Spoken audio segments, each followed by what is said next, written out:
नमस्कार, ask news में आपका स्वागत है। दोस्तों, इस समय हम आपके सामने 50 बड़ी खबरें साझा करते हैं जिसे झूठी बिकी हुई मीडिया आपसे छिपाने की कोशिश करती है, लेकिन हम बेधड़क बताते हैं। फिर भी बहुत सारे ऐसे भाई हैं जो लाइक और सब्सक्राइब नहीं करते हैं। खैर, कोई बात नहीं, चलिए बढ़ते हैं पहली बड़ी खबर की तरफ। दोस्तों, ऐसे ही चलता रहा तो ऐसा लगता है कि संजय सिंह बीजेपी को ले डूबेंगे। एक चुनाव प्रचार के दौरान उन्होंने साफ साफ बोला कि कहां हिंदू खतरे में है। बीजेपी हमेशा बोलती रहती है कि हिंदू खतरे में है। क्या आपको लगता है कि हिंदू खतरे में है? जहां पर पीएम हिंदू है, गृह मंत्री हिंदू है, बड़े बड़े मंत्री हिंदू है, फिर भी मोदी जी कैसे बोल देते हैं कि हिंदू खतरे में है? भाई कहते हैं हिंदू खतरे में है। प्रधानमंत्री हिंदू, मुख्यमंत्री हिंदू, गृह मंत्री हिंदू, रक्षा मंत्री हिंदू, वित्त मंत्री हिंदू, कई राज्यों के मुख्यमंत्री हिंदू, फिर भी अगर हिंदू खतरे में है तो नाक रगड़ के पानी में अपने पद से इस्तीफा दे दो। मोदी जी, तुमको अपने पद पे रहने का अधिकार नहीं है। 11 साल से ट्रंप का शासन है क्या? बराक ओबामा का शासन है क्या? बाइडेन का राज है क्या? कौन है देश का प्रधानमंत्री? गृह मंत्री कौन है? उत्तर प्रदेश का मुख्यमंत्री कौन है? देश का रक्षा मंत्री कौन है?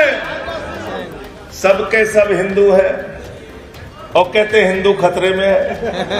मैंने कहा, राम राज्य की कल्पना राष्ट्रपिता महात्मा गांधी ने की थी और उस राम राज्य में किसी भी इंसान को कोई तकलीफ नहीं होनी चाहिए, ये सपना सच हो, इसलिए हमने अयोध्या से यात्रा शुरू की। हनुमान चालीसा पढ़ रहा है चर्च के सामने बरेली में।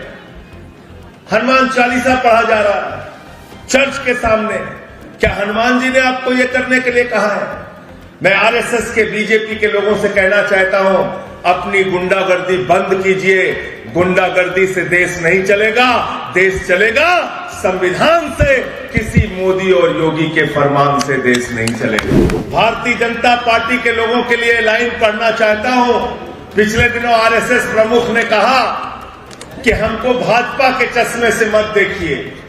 आरएसएस अलग है, भाजपा अलग है। मैं आरएसएस के प्रमुख से कहना चाहता हूं, क्या आपने उत्तर प्रदेश के बच्चों के स्कूल बंद किए जा रहे थे तो कभी आवाज लगाई? जब दोस्तों, राखी बिरला ने भी बीजेपी के खिलाफ बोलते हुए बहुत गुस्सा हो गई। उन्होंने कहा कि यह सरकार विधायकों को खरीद लेती है, यह सरकार हमेशा दंगा कराती रहती है, मारपीट करवाती रहती है, राज्यों का चुनाव भी यह दंगा कराकर ही जीतती है। ये लोग क्या देश की भला करेंगे? ये लोग हमेशा वोट की चोरी करवाते हैं और चुनाव कैसे भी जीत जाते हैं।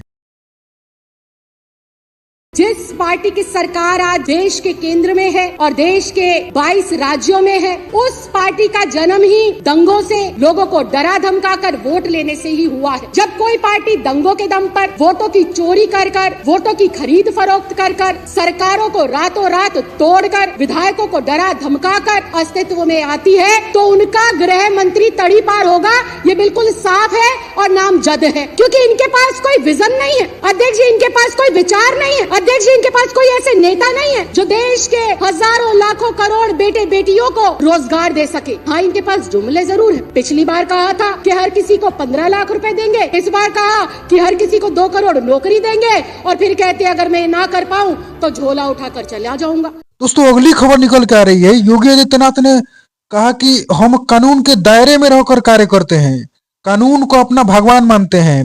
कोर्ट जो हमें आदेश देती है उसके अनुसार हम कार्य करते हैं। अगर कानून के दायरे में रहकर हमें कार्य नहीं करना होता तो आप आगे खुद समझदार हैं कि हम लोग क्या कर सकते थे।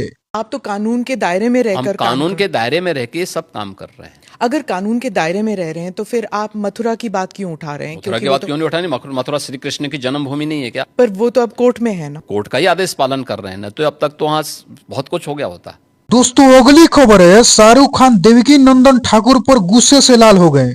यह मामला तब हुआ जब बांग्लादेशी क्रिकेटर को भारत में खेलने की बात चल रही थी। उन्होंने कहा कि तुम्हारी औकात ही क्या थी, तुम एक छोटे से शो में काम किया करते, तुमको 1,500 रुपये दिया जाता था, और तुम्हारी ये औकात कि तुम बांग्लादेशी क्रिकेटर को भारत में खिलाने के बारे में बात सोचोगे? देश का ऋण तुम ऐसे चुकाओगे? तुम थे क्या? तुम एक सीरियल में काम करते थे, छोटा सा काम, 500,000 रुपए पर डे पे काम करते थे।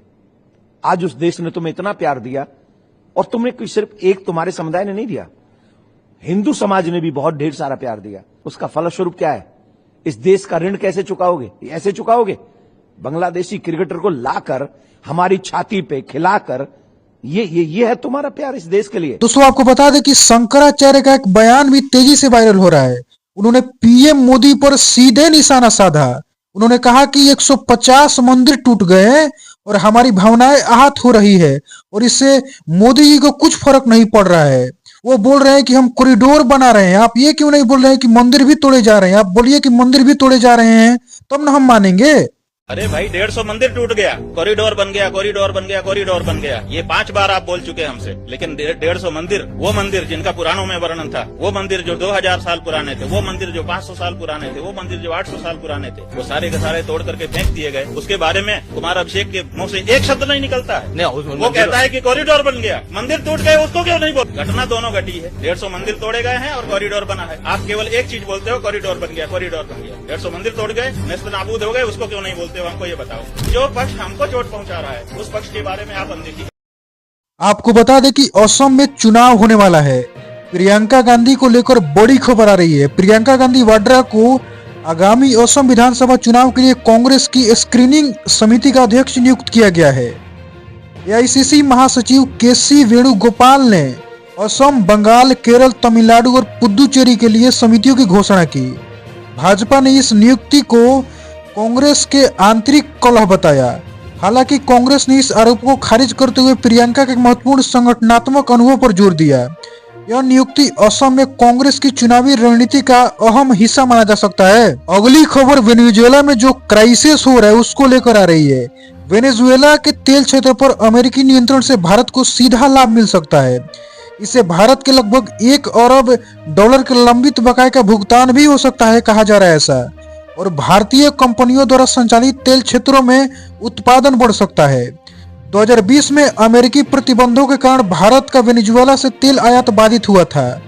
ओएनजीसी विदेश लिमिटेड ने इस टोल क्षेत्र में उत्पादन प्रभावित हुआ और लाभांश भी बकाया हुआ था। चलिए दोस्तों, बढ़ते हैं अगली बड़ी खबर की ओर। केंद्रीय मंत्री रामदास अठावले ने एआईएमआईएम प्रमुख असाउद्दीन ओवैसी के बयान पर प्रतिक्रिया देते हुए कहा कि यदि प्रधानमंत्री नरेंद्र मोदी युद्ध चाहते तो पाकिस्तान का नामो निशान मिट गया होता।